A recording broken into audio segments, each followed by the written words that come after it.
Happening right now, a desperate search for this little boy. Police believe someone threw him into the Elkhorn River. It may have been the little boy's older brother, who's also accused of killing the boy's mother. Their family desperate for answers. My aunt didn't deserve this. Josue didn't deserve this. No child deserved this. At all. At all. It was an angel. Good evening. I'm Melissa Fry. Jeremy Maskell has the night off. On Facebook this afternoon, the niece of Ismenia Mariano writes that she hopes her cousin dies in jail. 25-year-old Roberto Martinez-Marinero is jailed on a charge of first-degree murder. He turned himself in last night just after 9 o'clock.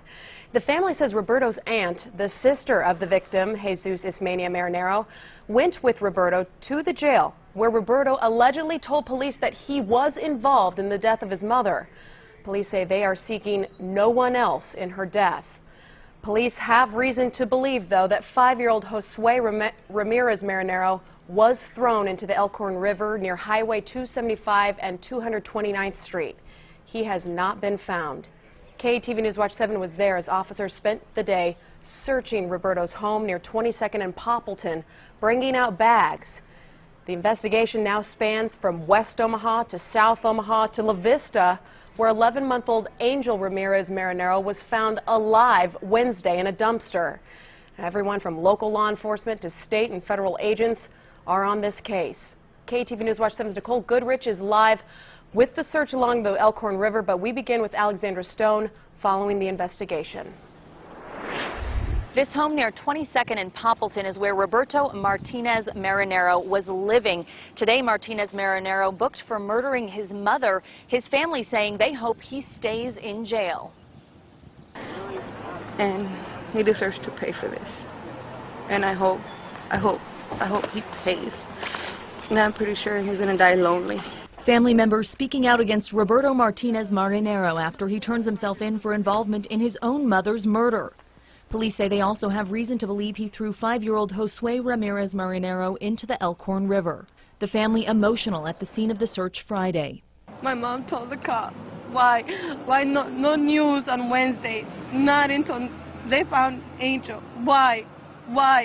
Martinez-Marinero is booked for a first-degree murder and use of a weapon to commit a felony for his mother's death. Police have not said what kind of weapon was used in the murder of Ismenia Marinero, but do say no other suspects are being sought. Police tell us they believe Ismenia was killed first, then the children taken away. Ismenia Marinero's family says she felt scared after months of distress before her murder. KETV News Watch 7 obtained burglary reports from her home on 18th Street, at least 3 since January. Then an arson investigation into a fire in April that left her home unlivable.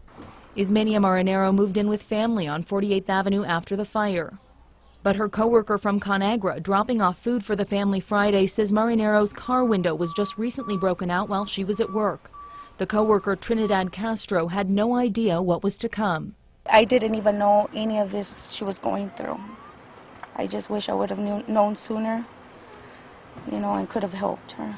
Though police are not searching for other suspects, the family believes others are involved and calls on them to come forward. Mostly, though, they're just hoping to find Josue. My aunt didn't deserve this. Josue didn't deserve this. No child deserved this. At all. At all. It was an angel. Police went to a home right across the street from here. The resident there telling us authorities were searching for security footage that may help them. And an update on the toddler found in a La Vista dumpster. Angel is now a ward of the state pending the conclusion of this investigation. Alexandra Stone reporting live. Thank you. Now to the Elkhorn River, hours into the search for 5-year-old Josue. KETV News Watch 7's Nicole Goodrich is live. We're here along the Highway 275 bridge over the Elkhorn River, where police and law enforcement agencies have been searching all day. It's still a very active scene out here. Within the past 5 minutes, Omaha police helicopter returned and was circling above us. Police say they have reason to believe that 5-year-old Josue was thrown off this bridge, and at this point we're told he still has not been found. I spoke with Omaha police officials just a few minutes ago, and they tell me they've still not given up hope that he could be found alive. And we know crews have been searching on foot, by boat, ATV, helicopter, and they've been using K-9 units out here. Multiple agencies are involved, including the Omaha Police Department, La Vista Police Department, FBI, Douglas County Sheriff's Office, Nebraska State Patrol. The Salvation Army has also been on scene providing food and water to crews.